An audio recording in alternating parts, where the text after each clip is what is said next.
Hello guys, so bilhin na tayo dito. Bili tayo ng chicharon, bagnet,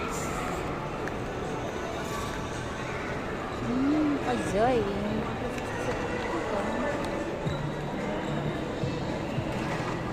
Hi.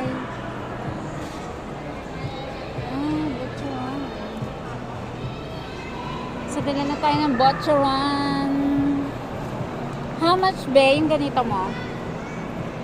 Mami, magkano nito? 150 po. Daming money ah. Okay, sir. Happy payments. So, may yema din. So, may yema. Dito be.